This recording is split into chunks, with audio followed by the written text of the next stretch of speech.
ಯಪ್ಪ non veg ನೋಡ್ತಿದ್ರೆ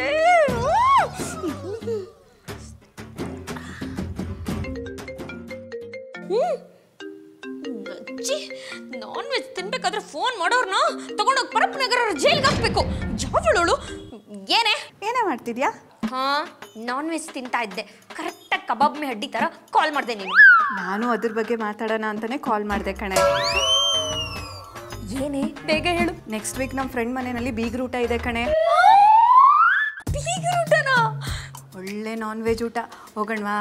ಬೀಗ್ರೂಟ ಅಂದ್ರೆ ತಲೆ ಮಾಂಸ, ಬೋಟಿ ಗೊಜ್ಜು, ಕಾಲು.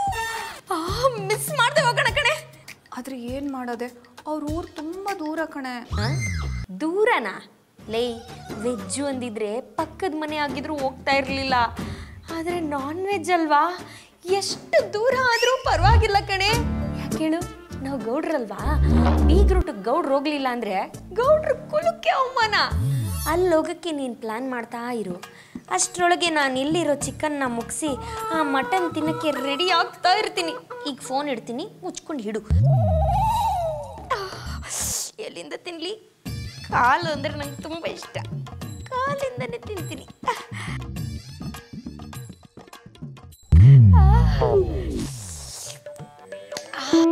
ಏಯ್ ನಿಲ್ಸೆ. ಯಾವಳವಳು ಮತ್ತೆ ಕಬಾಬ್ ಹಡ್ಡಿ ತರ? ಯಾರ್ರೀ ಅದು? ಏನೇ ಮಾಡ್ತಿದ್ಯಾ ನೀನು? ಕಾರ್ಗಿಲ್ ಯುದ್ಧಕ್ಕೆ ಹೋಗೋಣ ಅಂತ ಕಾಲ್ ತಿಂತಾ ಇದ್ದೆ ಅತ್ತೆ. ಏನ್ ಜೋಕಾ? ಮತ್ತಿನ್ನೇನತ್ತೆ, ಆಸೆ ಪಟ್ಬಿಟ್ಟು ನಾನ್ ವೆಜ್ ತಿನ್ನೋಣ ಅಂತ ಗೌಡ್ ರೋಟ್ಲಿಂದ ತರಿಸ್ಕೊಂಡು ತಿಂತಾ ಇದ್ರೆ ಅದಕ್ಕೂ ಕಳ್ಳಾಕ್ಬಿಟ್ರಲ್ಲ. ಇನ್ಮೇಲೆ ನಿನ್ ಚಿಕನ್ ತಿನ್ನೋ ಹಾಗಿಲ್ಲ. ಅತ್ತೆ, ನೀವ್ ಬೇಕಾದ್ರೆ ನಿಮ್ ಮಗಂಗೆ ಡಿವೋರ್ಸ್ ಕೊಡು ಅಂತ ಹೇಳಿ, ಅದ್ರ ಬಗ್ಗೆ ಯೋಚನೆ ಮಾಡ್ತೀನಿ. ಆದ್ರೆ ನಾನ್ ವೆಜ್ ಎಲ್ಲ ತಿನ್ಬೇಡ ಅಂತ ಹೇಳ್ಬೇಡಿ ನೀವು. ನಿಮ್ ಮಗನ್ ಮೈಯಲ್ಲಿ ಹರಿತಾ ಇದೆ ನಿಮ್ ರಕ್ತ, ನಿಮ್ಮ ಮೈಯಲ್ಲಿ ಹರಿತಾ ಇದೆ ಕೆಂಪು ರಕ್ತ. ನಾನ್ ನಾನ್ ವೆಜ್ ತಿನ್ನೋದ್ ಬಿಡಕ್ಕಾಗುತ್ತಾ? ಈ ಸ್ಲೋಗನ್ಗಳೆಲ್ಲ ಬೇಕಾಗಿಲ್ಲ. ನಾನ್ ಹೇಳ್ತಾ ಇದೀನಿ, ಚಿಕನ್ ತಿನ್ನಬಾರ್ದು ಅಂದ್ರೆ ತಿನ್ನಬಾರ್ದು ಅಷ್ಟೇ. Non veg. ಆಹಾ, ನೀವ್ ಯಾಕೆ ಹಿಂಗೆ ಹೇಳ್ತಾ ಇದ್ದೀರಾ ಅಂತ ನನಗೆ ಗೊತ್ತಾಯ್ತು ಅತ್ತೆ. ಸಾರಿ ಅತ್ತೆ, ವೆರಿ ವೆರಿ ಸಾರಿ ಅತ್ತೆ. ಏನೇ ಗೊತ್ತಾಯ್ತು?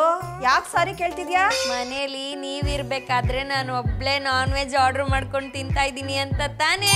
ಇಡಿ, ನಿಮ್ಗೂ ಆರ್ಡರ್ ಮಾಡ್ತೀನಿ, ಗೌಡ್ರ ಹೋಟ್ಲಿಂದನೇ ಆರ್ಡರ್ ಮಾಡ್ತೀನಿ. ಏ ನಿಲ್ಸು, ನನ್ಗೇನು ಆರ್ಡರ್ ಮಾಡ್ಬೇಡ, ನನಗೇನು ಬೇಕಾಗಿಲ್ಲ. ಓ, ನಿಮ್ಗೆ ನಾನ್ ತಿಂತಾ ಇರೋದೇ ಬೇಕಾ? ಪರವಾಗಿಲ್ಲ ಬಿಡಿ, ನೀವು ಇದನ್ನ ತಗೊಳ್ಳಿ, ನಾನು ಬೇರೆದು ಆರ್ಡರ್ ಮಾಡ್ಕೊಂತೀನಿ. ತಗೊಳ್ತೀನಿ. ನನಗೆ ನೀನ್ ತಿಂತಾ ಇರೋದು ಬೇಡ, ನೀನು ಆರ್ಡರ್ ಮಾಡೋದು ಬೇಡ. ನಿಮಗ್ ಬೇಡ ಅಂದ್ರೆ ಬಿಡಿ ಅತ್ತೆ, ನಾನ್ ತಿಂತೀನಿ. ನಾನು ಯಾಕೆ ತಿನ್ಬೇಡಿ ಅಂತ ಹೇಳ್ತಾ ಇದ್ದೀರಾ? ಇವತ್ತಿಂದ 9 ದಿನ ನಮ್ಮ ಮನೆಯಲ್ಲಿ ಯಾರು ನಾನ್ ವೆಜ್ ತಿನ್ನೋ ಹಾಗಿಲ್ಲ. ಯಾಕತ್ತೆ ಇಷ್ಟು ದೊಡ್ಡ ದೃಢ ನಿರ್ಧಾರ ಮಾಡಿದೀರಾ? ಯಾಕೆ ಅಂದ್ರೆ ಗುರುಗಳು ಹೇಳಿದ್ದಾರೆ, ಇವತ್ತಿಂದ 9 ದಿನ ಯಾರು ನಾನ್ ವೆಜ್ ತಿಂದೆ ತಣ್ಣೀರ್ ಸ್ನಾನ ಮಾಡಿ, ದೇವಸ್ಥಾನದಲ್ಲಿ ಉರುಳು ಸೇವೆ ಮಾಡಿ, ಆಮೇಲೆ ಬೇಡಿದ ಅಕ್ಕಿಯಿಂದ ಅನ್ನ ಮಾಡ್ಕೊಂಡು ತಿಂದ್ರೆ ನಮ್ಮನೆ ಉದ್ಧಾರ ಆಗುತ್ತೆ ಅಂತ. ಸೂಪರ್ ಅತ್ತೆ, ಗುರುಗಳು ತುಂಬಾ ಒಳ್ಳೆ ಸಂದೇಶ ಕೊಟ್ಟಿದ್ದಾರೆ. ಮತ್ಯಾಕ್ ತಡ, ಇವತ್ತಿಂದನೇ ಶುರು ಮಾಡಿ. ಗುರುಗಳು ಹೇಳಿರೋದು ನಾನ್ ಮಾಡ್ಬೇಕು ಅಂತ ಅಲ್ಲಮ್ಮ, ನಿಮ್ ಸೊಸೆ ಕೈಲಿ ಮಾಡಿಸಿ ಉದ್ಧಾರ ಆಗ್ತೀರಾ ಅಂತ ಹೇಳಿದ್ದಾರೆ. ಶುರು ಹಚ್ಕೋ.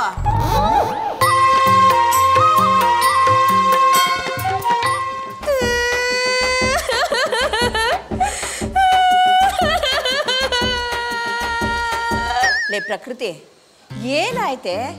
ಯಾಕೆ ಹೀಗೆ ಒಳ್ಳೆ ಎಳೆ ಮಕ್ಳ ತರ ಅಳ್ತಾ ಇದ್ಯಾ?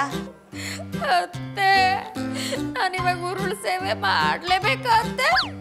ನೋಡು, ನಿನಗೆ ನಮ್ಮ ಮನೆಗೆ ಒಳ್ಳೇದಾಗ್ಬೇಕೋ ಬೇಡ್ವಾ? ಆಗ್ಬೇಕು. ಮತ್ ಮಾಡು. ಪುರೋಹಿತ್ರೆ, ಈ ತಣ್ಣೀರ್ ಸ್ನಾನ ಬದಲು ಬಿಸಿನೀರ್ ಸ್ನಾನ ಮಾಡ್ಬೋದಾ? ಬಿಸಿನೀರ ಒಳ್ಳೇದಾಗ್ಬೇಕಾ ಬೇಡ್ವಾ? ಆಗ್ಬೇಕು. ಹಾಗಾದ್ರೆ ಸುಮ್ಮನೆ ತಣ್ಣೀರು ಸ್ನಾನ ಮಾಡಿ.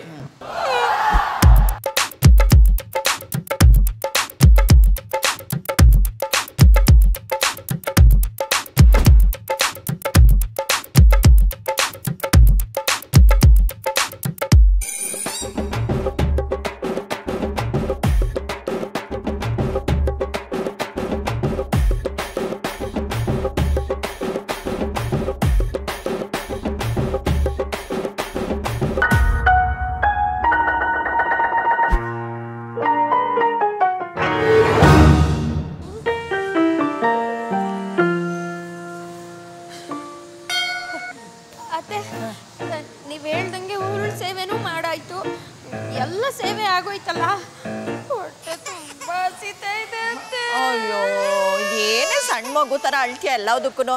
ನೆಕ್ಸ್ಟ್ ಅದೇ ಕೆಲಸ ಕಡೆ ಪ್ರಕೃತಿ. ದೇವ್ರ ಮುಂದೆ ನಿಂತ್ಕೊಂಡು ನಾನ್ ವೆಜ್ ಅಂತೇನೆ ಮತ್ತೊಂದ್ಸರಿ ಉರುಳ್ಬೇಕಾಗುತ್ತಷ್ಟೇ. ಆಗಲ್ಲಪ್ಪ, ಈಗಲೇ 100 ಜನ್ಮಕ್ಕಾಗೋಷ್ಟು ಪುಣ್ಯ ಬಂದ್ಬಿಟ್ಟಿದೆ.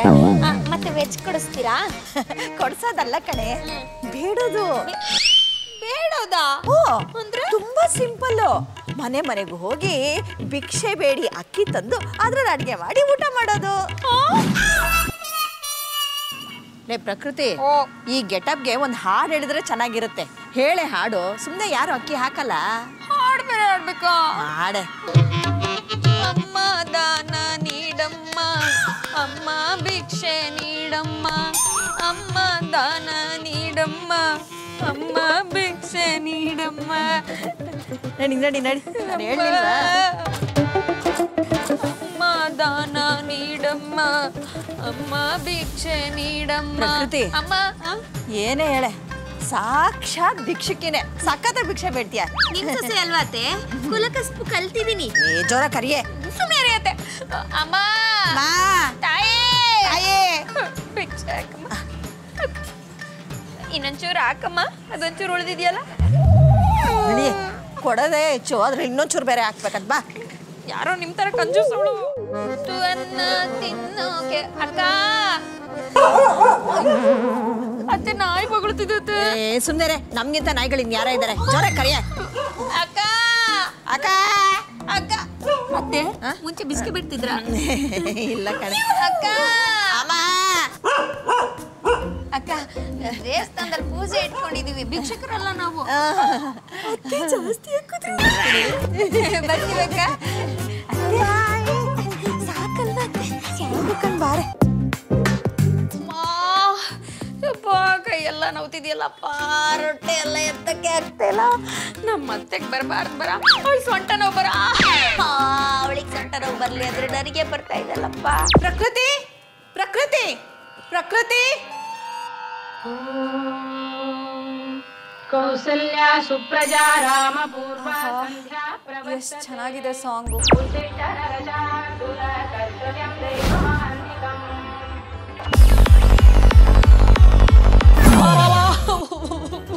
ಈ ವ್ರತನೆಲ್ಲ ನನ್ನ ಕೈಲಿ ಮಾಡಿಸ್ಬೇಕಾಗಿತ್ತ. ನಮ್ಮ ಅಪ್ಪನ ಮನೆಯಲ್ಲೂ ಒಂದು ಕೆಲಸ ಮಾಡ್ತಿರ್ಲಿಲ್ಲ. ಈ ನಮ್ಮತ್ತೆ ದೇವ್ರ ಕೆಲಸ ಅನ್ಕೊಂಡು ಇರ ಬರೋ ಸೇಡ್ನೆಲ್ಲ ತೀರಿಸ್ಕತ್ತಾವಳೆ ಅನ್ನಿಸ್ತಿದೆ. ಯಪ್ಪ, ಶೋ ದೇವ್ರೆ.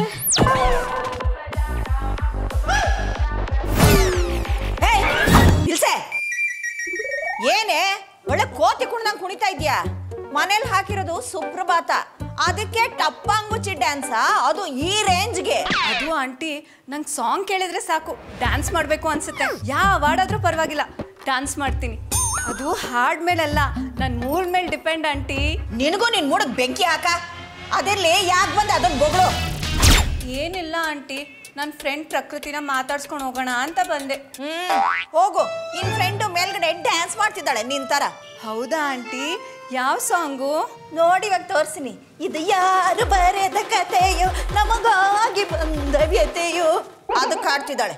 ಆಂಟಿ, ನೀವು ಸಖತ್ತಾಗಿ ಡ್ಯಾನ್ಸ್ ಮಾಡ್ತೀರಾ. ನಾವು ಅಂದ್ರೆ ಕಡಿಮೆನೇನಮ್ಮ. 1980s ಅಲ್ಲೇ ನಾವು ಸೂಪರ್ ಡ್ಯಾನ್ಸರ್. ಇವಾಗೇ ನೀವೆಲ್ಲ ಲೆಕ್ಕನ. Super aunty.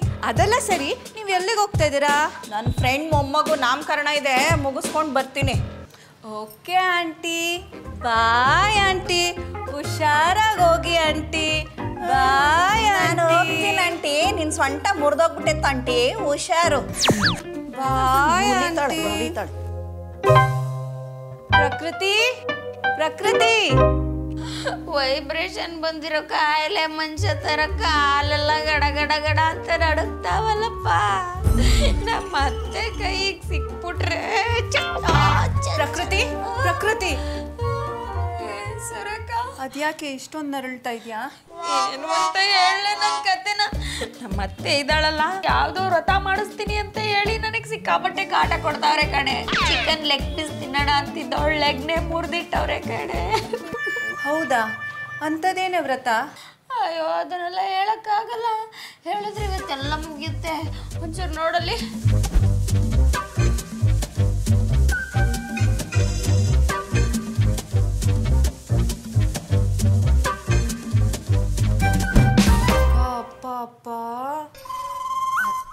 ನೊಂದ ಸೊಸೆ. ಬರೀ ನೊಂದ ಸೊಸೆ ಅಲ್ಲ ಕಣೆ, ನೊಂದು ಬೆಂದು ಮಟನ್ ತಿನ್ನಕ್ಕಾಗ್ದೆ ನಾನೇ ಕೈಮಾ ಕಬಾಬ್ ಆಗಿ ಹೋಗ್ಬಿಟ್ಟಿದ್ದೀನಿ. ಹೋಗ್ಲಿ ಬಿಡು, ಮನೆಗೆ ಒಳ್ಳೇದಾಗ್ಲಿ ಅಂತ ತಾನೇ ಮಾಡಿಸ್ತಾ ಇದ್ದಾರೆ, ಏನೂ ಆಗಲ್ಲ. ನನಗೆ ಇಷ್ಟೆಲ್ಲ ಕಷ್ಟ ಕೊಟ್ಟಿದ್ದಾರೆ ಅಂತ ಅನ್ಬಿಟ್ಟು ಬೇಜಾರಾಗ್ತಿಲ್ಲ ಕಣೆ. 5 ದಿನ ಆಯ್ತು ನಾನು ನಾನ್ ವೆಜ್ ತಿಂದೆ, ಮೈಯಲ್ಲಿರೋ ನರಗಳೆಲ್ಲ ಸತ್ತೋಗ್ಬಿಟ್ಟವೆ ಕಣೆ. ಅಲ್ಲೂ ಬಂದಿದೆ ಕಣೆ ನಾನ್ ವೆಜ್ ಕಡಿದಲೆ. ಏನು ಮಾಡೋಕ್ಕಾಗಲ್ಲ ಕಣೆ, ವ್ರತ ಅಂದ್ರೆ ಹಾಗೆ ಇರುತ್ತೆ. ವ್ರತ ಗೀತ ಎಲ್ಲ ನನಗೆ ಗೊತ್ತಿಲ್ಲ ಕಣೆ, ನನಗೆ ನಾನ್ ವೆಜ್ ತಿನ್ಬೇಕು ಅಷ್ಟೇ. ಅಯ್ಯೋ, ಮಟನ್ ಚಿಕನ್ ಎಲ್ಲ ನೆನೆಸ್ಕೊಂಡು ನನಗೆ ಚಿಕನ್ ಗುನ್ಯ ಬಂದ್ರು ಬರ್ಬೋದ? ಹೋಗೋಬಾ ಅಂತ ಹೇಳಕ್ ಮನ್ಸೇನೋ ಇದೆ. ನಮ್ಮ ಅತ್ತೆ ಇದಾರೆ ಕಣೆ, ಅವ್ರಿಗೆ ಗೊತ್ತಾದ್ರೆ ಅಷ್ಟೇ. ನಿಮ್ಮ ಅತ್ತೆ ಗೊತ್ತಾಗಕ್ಕೆ ನಿಮ್ಮ ಅತ್ತೆ ಮನೆಯಲ್ಲಿದ್ರೆ ತಾನೆ. ಈಗ ತಾನೇ ನಂಗೆ ಸಿಕ್ಕಿದ್ರು, ಅದು ಯಾವ್ದು ನಾಮಕರಣಕ್ಕೆ ಹೋಗ್ತೀನಿ ಅಂತ ಹೇಳಿದ್ರು, ನಾನೇ ಹೇಳಿ ಕಳಿಸ್ದೆ. ಹೌದು ಕಣೆ, ರಾತ್ರಿ ನನಗೂ ಹೇಳಿದ್ರು, ಮರ್ತೋಗ್ಬಿಟ್ಟಿದ್ದೆ. ಹಾಗಾದ್ರೆ ಒಳ್ಳೆ ಹೋಟೆಲ್ಗೆ ಹೋಗಿ ಚೆನ್ನಾಗಿ ಬ್ಯಾಟಿಂಗ್ ಮಾಡೋಣವಾ? ಮತ್ತೆ ತಡ, ಈಗಲೇ ಎಸ್ಕೇಪ್.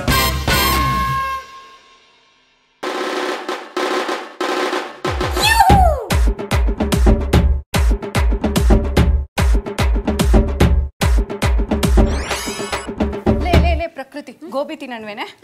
ನಾಳೆ ತಿನ್ನುವಂತೆ ಗೋಬಿ, ಇವತ್ತು ಚಿಕನ್ ತಿನ್ನೋಣ ಬೇಬಿ.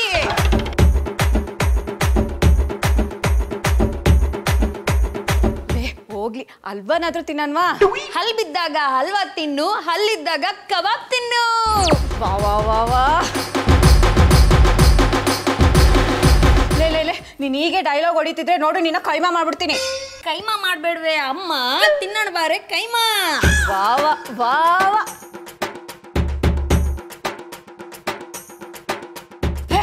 ನಿಲ್ಸೆ, ನೀನ್ ಹಿಂಗೆ ಡೈಲಾಗ್ ಹೊಡಿತಾ ಇದ್ರೆ ನಿಮ್ಮ ಮತ್ತೆ ಬಂದ್ಬಿಡ್ತಾರೆ ಅಷ್ಟೇ. ಹೌದಲ್ವಾ, ಮರ್ತೇ ಬಿಟ್ಟಿದ್ದೆ. ಮತ್ತೆ ಕತ್ತೆ ಬಾರಿ, ಮೊದಲು ಚಿಕನ್ ತಿನ್ನೋಣ. ಮತ್ತೆ ಲೇ ಸುರೇಖಾ, ಯಾವುದೇ ಇದು ಹೋಟೆಲ್ ಸಖತ್ತಾಗಿದೆ. ಲೇ, ನಾನ್ ವೆಜ್ ಸೂಪರ್ ಆಗಿರುತ್ತೆ ಕಣೆ. ಸ್ಮೆಲ್ ಬರ್ತಾ ಇದೆ ಕಣೆ, ಮೊದಲು ತಿನ್ಬಿಡ್ಬೇಕು. ಮೇಡಮ್, ಇಲ್ಲಿ ನಾನ್ ವೆಜ್ ಸೂಪರ್ ಆಗಿರುತ್ತೆ madam. Thank you. Afternoon madam. Good afternoon. ನಿಮ್ಮ ಹೋಟೆಲಲ್ಲಿ ಏನೇನು ಸಿಗುತ್ತೆ? ನಮ್ಮ ಹೋಟೆಲ ತಟ್ಟೆ, ಚಂಬು, ಲೋಟ ಎಲ್ಲ ಸಿಗುತ್ತೆ. ಹಲೋ, ನಾನ್ ಕೇಳಿದ್ದು ತೊಳೆಯೋಕ್ಕಲ್ಲ, ತಿನ್ನೋಕೆ ಏನ್ ಸಿಗುತ್ತೆ ಅಂತ. ಹೌದಾ ಮೇಡಮ್, ನಿಮ್ಗೆ ಏನ್ ಬೇಕು ಹೇಳಿ. ಒಂದು ಚಿಕನ್ 65, ಒಂದು ಕಲ್ಮಿ ಕಬಾಬ್, ಮತ್ತೆ ಒಂದು ತಂದೂರಿ ಚಿಕನ್ನು, ಒಂದು ಚಿಕನ್ ಕಬಾಬ್, ಒಂದು ಕಲ್ಮಿ ಕಬಾಬ್, ಒಂದು ಅಫ್ಘಾನಿಸ್ ಚಿಕನ್, ಮತ್ತೆ pepper chicken, mutton keema, mutton biryani, mutton masala, ಮಟನ್ದು ಇದು ಬರುತ್ತಲ್ಲ ಕುರ್ಮಾ, ಅದೊಂದು. ನಿನ್ಗೇನೆ ಬೇಕು? ಇಷ್ಟೆಲ್ಲ ನೀನ್ ಒಬ್ಬಳಿಗೆನಾ? ಮೇಡಮ್, ಇಷ್ಟೆಲ್ಲ ನೀವು ಒಬ್ಬರೇ ತಿಂತೀರಾ? ನಾನು ಒಬ್ಳೇನಾದ್ರೂ ತಿಂತೀನಿ, ನಾವಿಬ್ರಾದ್ರೂ ಕುತ್ಕೊಂಡು ತಿಂತೀವಿ, ಇನ್ನೊಂದು 4 ಜನ ಸೇರಿಸ್ಕೊಂಡಾದ್ರೂ ತಿಂತೀನಿ. ನಿನಗೇನಯ್ಯ ಪ್ರಾಬ್ಲಮ್ಮು? ನಿನ್ನ ಕೆಲಸ ಏನು? ತಂದು ಕೊಡೋದು ತಾನೆ, ಮುಚ್ಕೊಂಡು ತಗೊಂಡ್ ಬಾ. ಮೇಡಮ್, ನೀವು ಬೇಜಾರು ಮಾಡ್ಕೊಳ್ಳಲ್ಲ ಅಂದ್ರೆ ನಿಮ್ಮ ಹತ್ರ ಒಂದು ಕೇಳ್ಬೋದಾ? ಏನು? ನಿಮ್ಮ ಗಂಟ್ಲಿಗೆ ಯಾವ ನರ್ಸ್ ಕೈ ಹಾಕಿದ್ದು ಮೇಡಮ್? ದೊಡ್ಡ ಬಾಯಿ ಬಡ್ಕಿ ನೀವು. ಏಯ್, ಏನಯ್ಯ, ಏನ್ ಹೇಳ್ತಾ ಇದೀಯಾ? ನನ್ನನ್ನೇ ಬಾಯ್ ಬಡ್ಕಿ ಅಂತ ಕರಿತಾ ಇದೀಯಾ? ಕಸ್ಟಮರ್ಸ್ ಹತ್ರ ಹೆಂಗ್ ಬಿಹೇವ್ ಮಾಡ್ಬೇಕು ಅಂತ ಗೊತ್ತಿಲ್ವಾ? ನೀನ್ ಹಿಂಗೆ ಮಾತಾಡ್ತಾ ಇದ್ರೆ ನಿನ್ ಕೆನ್ನೆ ಎರಡನ್ನೂ ಊದಿಸ್ಬಿಡ್ತೀನಿ, ನಿನ್ ಕಣ್ಣುಗಳನ್ನ ಕಿತ್ತಾಕ್ಬಿಡ್ತೀನಿ, ನಿನ್ ಗಂಟ್ಲು ಕೈ ಹಾಕಿ ಗೋಮಳಿ ತೆಗೆದ್ಬಿಡ್ತೀನಿ, ಹಂಗೆ ನಿನ್ ಕೂದಲನ್ನ ಬೋಳಿಸ್ಬಿಡ್ತೀನಿ. ಹಂಗೆ ಏನಯ್ಯ ಮಾತಾಡ್ತಾ ಇದೀಯ ನೀನು? ನೀನ್ ಹಿಂಗೆ ಬೈತಾ ಇರೋ, ನಿನ್ ಪಕ್ಕ ಯಾವ ಹೋಟೆಲ್ ನಾನ್ ವೆಜ್ ಸಿಗಲ್ಲ. ಇವ್ ತ್ರಿಲೋಕ ಸಂಚಾರಿ ನಾರದ ಮುನಿ, ಇವ್ ಶಾಪ ಹಾಕಿದ ತಕ್ಷಣ ತಟ್ಬಿಡುತ್ತೆ. ಏನ್ ಊರಲ್ಲಿ ನೀನ್ ಒಬ್ಬಂದೇನ ಹೋಟ್ಲ್ ಇರೋದು? ಬೇರೆ ಹೋಟ್ಲಿಗೆ ಹೋಗಿ ತಿಂತೀನಿ, ಹೋಗಯ್ಯ. ಹೀಗೆ ಅವ್ನ ಜೊತೆ ಜಗಳ ಆಡ್ತಿದ್ರೆ ನಿಮ್ಮ ಅತ್ತೆ ಬಂದ್ಬಿಡ್ತಾರ ಅಷ್ಟೇ. ಅತ್ತೆ ಬರ್ಲಿ ಕತ್ತೆ ಬರ್ಲಿ ಯಾವಳಾದ್ರು. ಅಯ್ಯೋ ಹೌದಲ್ವಾ, ಅತ್ತೆ ಬಂದ್ರೆ ನಾನ್ ವೆಜ್ ತಿನ್ನಕ್ಕಾಗಲ್ಲ. ಅಯ್ಯೋ, ಬಾರಿ ಬೇರೆ ಹೋಟ್ಲಿಗೆ ಹೋಗೋಣ. ಇವ್ನ ಮುಂದೆ ಹೋಟ್ಲ್ ಇರೋದೇನು? ಹೋಗಮ್ಮ ಬಾಯ್ ಬಡ್ಕಿ. ಅಪ್ಪ ದೇವ್ರೆ, ಇವಳಿಗೆ ಯಾವ ಹೋಟ್ಲಲ್ಲಿ ನಾನ್ ವೆಜ್ ಸಿಗ್ಬಾರ್ದು. ಇವಳು ನಾನ್ ವೆಜ್ ತಿನ್ಬೇಕಾದ್ರೆ ಯಾರಾದ್ರೂ ಬಂದು ತಡಿಬೇಕು. ಆ ತರ ಮಾಡಪ್ಪ, ಇದು ನನ್ನ ಕಡೆಯಿಂದ ಒಂದು ಹರಕೆ ಅನ್ಕೋ. ಸುರೇಖಾ, ಎಷ್ಟು ದಿನ ಆಗಿತ್ತೆ ಚಿಕನ್ ತಿಂದು? ಈ ಸ್ಮೆಲ್ ಮಾಡಿ ಎಷ್ಟು ದಿನ ಆಗಿತ್ತೆ? ಯಾವಾಗ ತಿಂದಿನೋ ಅನಿಸ್ತಾ ಇದೆ. ಎಂಜಾಯ್ ಮಾಡು. ಮುಟ್ಟಿದ್ರೆ ಕೈ ಮುರಿತೀನಿ. ಎಲ್ಲೋ ನಮ್ಮ ಅತ್ತೆ ಮಾತಾಡ್ದಂಗೆ ಆಯ್ತಲ್ಲ. ನನ್ನ ಭ್ರಮೆ ಕಡೆ, ಈ ನಮ್ಮ ಅತ್ತೆ ಎದುರಿಸಿ ಎದುರಿಸಿ ಎದುರಿಸಿ ಎಲ್ಲೋದ್ರೂ ಅವ್ರ ವಾಯ್ಸೇ ಕೇಳಂಗ್ ಮಾಡ್ಬಿಟ್ಟಿದ್ದಾರೆ. ತಿಂತೀನಿ, ತಿಂದ್ರೆ ಕಾಲ್ ಮುರಿತೀನಿ. ಎಲ್ಲೋ ನಮ್ಮ ಅತ್ತೆ ವಾಯ್ಸೇ ಕೇಳಿಸ್ತಾ ಇದೆಯಲ್ಲ. ನಿಮ್ಮ ಅತ್ತೆ ತರ ಅಲ್ಲ, ನಿಮ್ಮ ಅತ್ತೆನೇ. ಅತ್ತೆ,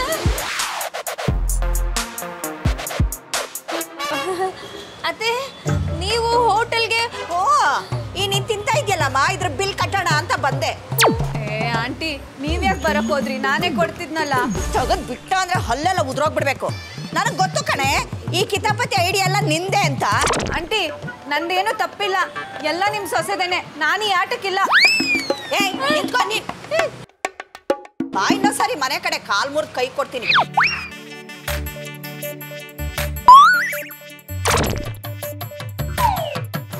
ಸಾರಿ ಅತ್ತೆ, ಇನ್ನೊಂದ್ಸಲ ಹಿಂಗೆಲ್ಲ ಮಾಡಲ್ಲ. ಏನೋ ಆಸೆ ಜಾಸ್ತಿ ಆಗೋಯ್ತು, ಅದಕ್ಕೆ ತಿನ್ನೋಕೆ ಬಂದ್ಬಿಟ್ಟೆ. ಹೋಗ್ಲಿ ಬಿಡೆ ಪ್ರಕೃತಿ, ನೀನೇನ್ ಬೇಕು ಅಂತ ಮಾಡ್ತೀಯಾ? ಎಂತವ್ರಿಗೂ ಬಾಯಿ ಚಪ್ಲ ಅನ್ನೋದಿರತ್ತಪ್ಪ. ಇಷ್ಟು ದೊಡ್ಡ ಹೋಟೆಲ್ಗೆ ಬರಬೇಕು, ನಾನ್ ವೆಜ್ ತಿನ್ಬೇಕು ಅಂತ. ನೀನು ಹಾಗೆ ಬಂದಿದ್ಯಾ. ಹಾಗಾದ್ರೆ ಕ್ಷಮಿಸಿದಿರಾ ಅಲ್ವಾ ಅತ್ತೆ? ಕ್ಷಮಿಸಿದೀನಿ ಕಣೆ. ಆದ್ರೆ ಅಂದ್ರೆ ಏನತ್ತೆ? ನಾವು 9 ದಿನ ಮಾಡ್ಬೇಕು ಅನ್ಕೊಂಡಿದ್ ವ್ರತನ 21 ದಿನ ಮಾಡ್ಬೇಕಷ್ಟೇ. ಅಷ್ಟೇನಾ? ವೇಟ್ ಇನ್ನೂ ಒಂದು ಕ್ಲೈಮ್ಯಾಕ್ಸ್ ಇದೆ. ಅದರಲ್ಲೇ ಒಂದು ಟ್ವಿಸ್ಟ್ ಇದೆ. ಅದೇನು ಅಂತ ನೋಡ್ಕೊಂಡು ಹೋಗಿ. ಅಂತೂ ಇಂತೂ ನಿಮ್ಮ ಅತ್ತೆ ಕಟ್ಕೊಂಡಿರೋ ಹರಕೆನ ನೀನ್ ತೀರ್ಸ್ದೆ ಕಣಮ್ಮ. ಒಳ್ಳೆ ಸೊಸೆ. ನಮ್ಮತ್ತೆ ಹರಕೆ ಕಟ್ಕೊಂಡಿದ್ರಾ? ಏನಂತ ಪುರೋಹಿತ್ರೆ? ತನ್ನ ಬೆನ್ನು ಹೋದ್ರೆ ತನ್ನ ಸೊಸೆ ಕೈಯಲ್ಲಿ ತಣ್ಣೀರ್ ಸ್ನಾನ ಮಾಡಿಸಿ ಉರುಳು ಸೇವೆ ಮಾಡಿಸ್ತೀನಿ ಅಂತ. ಅಲ್ಲ, ಅವ್ರಿಗೆ ಬೆನ್ನು ಬಂದಿರೋದಕ್ಕೆ ನನ್ನ ಕೈಯಲ್ಲಿ ಯಾಕೆ ಉರುಳು ಸೇವೆ ಮಾಡಿಸ್ತಾರೆ? ಅವ್ರ ತಾನೇ ಮಾಡ್ಬೇಕು. ಅವರು ಉರುಳು ಸೇವೆ ಮಾಡಿದ್ರೆ ಮತ್ತೆ ಬೆನ್ನು ಬರುತ್ತೆ ತಾನೆ, ಅದಕ್ಕೆ. ಈ ವಿಡಿಯೋ ಇಷ್ಟ ಆಗಿದ್ರೆ ಲೈಕ್ ಮಾಡಿ, ಶೇರ್ ಮಾಡಿ, ಕಾಮೆಂಟ್ ಮಾಡಿ. ಹಾಗೆ ಬಾಯ್ ಬಿಡ್ಕಿ ಯೂಟ್ಯೂಬ್ ಚಾನಲ್ನ ದಯವಿಟ್ಟು ಸಬ್ಸ್ಕ್ರೈಬ್ ಮಾಡಿ. ನಿಮ್ಮ ಕಂಪ್ನಿ ಹೆಸರೇನು ಅಂದ್ರೆ? ಬದುಕೋಕ್ ಬಿಡಲ್ಲ. ನಿಜಾನೇ ಬಿಡಿ. ನಿಮ್ಮ ಹತ್ರ ಸಾಲ ತಗೊಂಡ್ರೆ ನೀವು ನಮ್ಮ ಜನಗಳನ್ನ ಯಾರನ್ನೂ ಬದುಕೋಕ್ ಬಿಡಲ್ಲ. ಅಲ್ಲ, ನೀವು ಸಾಲ ಕೊಡ್ಬೇಕಾದ್ರೆ 5% ಬಡ್ಡಿ ಅಂತ ಹೇಳ್ಕೊಡ್ತೀರಾ, ಸುಳ್ಳು ಆಶ್ವಾಸನೆಗಳನ್ನ ಕೊಡ್ತೀರಾ. ಅಕಸ್ಮಾತ್ ನಾವು ಬಡ್ಡಿ ಕಟ್ಟೋದಕ್ಕೆ 1 ದಿನ ಲೇಟ್ ಆಯ್ತು ಅಂತ ಅಂದ್ರೆ ಫೈನ್ ಮೇಲೆ ಫೈನು ಅಂತ ಹಾಕಿ 1 to 2 ಅಲ್ಲ 1 to 3 ನಮ್ಮ ಹತ್ರ ಪೀಕ್ತೀರಾ.